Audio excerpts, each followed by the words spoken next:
अगर आपको भी मिल रहे हैं यह संकेत तो भगवान आपसे बहुत ही प्रसन्न है। जय माता दी सभी को, जय माता दी। आ गई हूँ आप सब लोगों के सामने नई जानकारी लेकर। अगर चैनल पर नए हों तो ज़रूर से सब्सक्राइब कर लेना, क्योंकि इस चैनल पर मैं रोज़ ही आपको नई नई जानकारी देती हूँ। आज मैं आपको बड़ी ही महत्वपूर्ण जानकारी दे रही हूँ। अगर भगवान आपसे प्रसन्न होते हैं तो आपको भगवान कुछ संकेत देते हैं। अगर आप लोग पूजा पाठ करते हैं तो यह जानकारी आपके लिए बहुत ही महत्वपूर्ण है। इसीलिए वीडियो को पूरा सुने ताकि आपको एक एक बात समझ में आए। आज मैं आपको वही संकेत बताऊंगी जो आपके इष्ट देव आपको देते हैं। अगर आप लोग पूजा पाठ करते हैं तो आपका कोई ना कोई इष्ट तो होगा।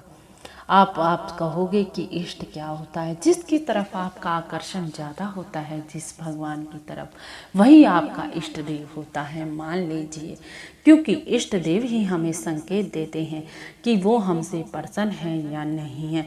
अगर आपका कोई भी इष्ट ना है तो एक इष्ट जरूर ही बना लीजिए। अब मैं बहुत से आदमियों से पूछती हूँ कि आपका इष्ट कौन है।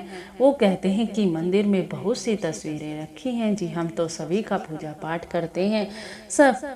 मैं कहती हूँ कि दीपक किसके नाम का लगाते हैं, तो वो कह देते हैं कि सभी के नाम का दीपक जलाते हैं। नहीं जी, पहले तो पूजा पाठ करने का सलीका सीख लीजिए। क्योंकि अगर आप लोग पूजा पाठ करते हैं तो एक इष्ट बनवाइए, क्योंकि परमात्मा की शक्ति तो एक ही है, ये बात जान लो।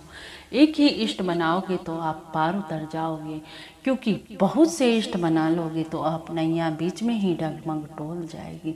आपने वह कहानी तो सुनी होगी जो अक्सर सुनाते हैं कि एक आदमी नदी में डूब रहा था। पहले राम राम पुकारा, फिर कृष्ण कृष्ण, फिर शिव शिव पुकारने लग गया, फिर दुर्गा दुर्गा पुकारने लग गया, तो वह आदमी डूब ही गया तालाब में। अब भगवान के पास गया तो भगवान से पूछने लग गया कि मैंने तो इतना पुकारा आपको, लेकिन आप आए ही नहीं। तो भगवान कहने लगे, पहले तुमने शिव शिव पुकारा तो मैंने शिव बनकर आने लगा, फिर तुमने कृष्ण कृष्ण पुकार लिया तो मैं कृष्ण बनने लग गया, फिर तुमने राम राम पुकार लिया तो मैं राम बनने लग गया।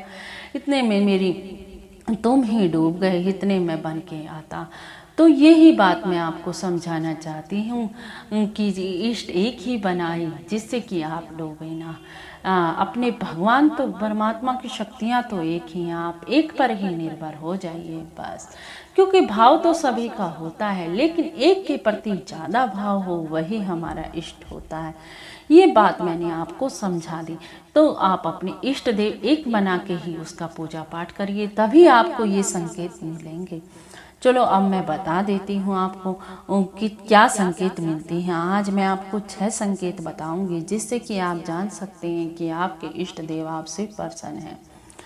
पूजा के दिए की लोग जरूरत से ज़्यादा ऊपर उठने लग जाती है, तो आप मान लेना कि आपके इष्ट देव आपसे प्रसन्न हैं। दीपक की लौ में फूल बन जाए तो आप मान लेना कि आपके इष्ट देव आपसे प्रसन्न है।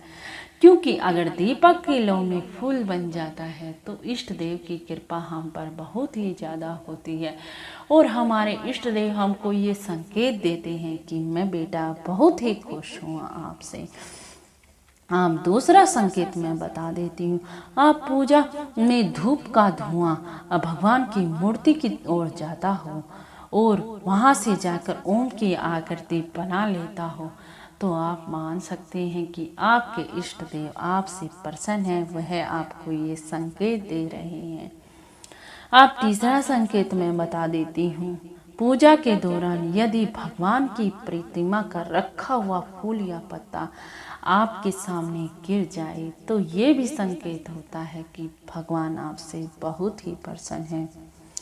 आप चौथा संकेत मैं आपको बता रही हूँ। पूजा करते वक्त अगर आप धूप या अगरबत्ती जलाने से पहले कोई भी खुशबू आपको महसूस हो, एक अच्छी सी खुशबू, तो मान लीजिए कि परमात्मा जो भी आपके इष्ट देव हैं वह आन विराजे हैं आपके मंदिर में। वो खुशबू का एहसास आपको वही करवा रहे हैं। अब पांचवा बता देती हूँ मैं। पूजा के दौरान आपको घंटियों की आवाज़ अपने घर से बाहर आती हुई सुनाई पड़े तो ये भी बहुत ही अच्छा है। ये भी बहुत शुभ संकेत है कि भगवान आपको ये संकेत दे रहे हैं कि मैं तुझसे बहुत ही खुश हूँ। अगर पूजा करते, छठा संकेत बता रही हूँ, पूजा करते समय आपके घर में कोई ब्राह्मण या भिखारी या पसंदीदा मेहमान आए तो समझ लेना कि भगवान आपकी पूजा से प्रसन्न है, क्योंकि मेहमानों के रूप में मानते हैं कि भगवान ही हमारे घर में आते हैं। अगर हम श्रद्धा भाव से उनका आदर करते हैं तो मान लीजिए भगवान का ही आदर है। अगर आपको भी ये संकेत मिल रहे हैं तो आप मान लीजिए आपके इष्ट देव आपसे प्रसन्न है, आपके घर में खुशियों के भंडार भरे। यही मैं माता रानी के चरणों में प्रार्थना करती हूँ। आप सभी के पर माता रानी अपना आशीर्वाद बनाए रखें।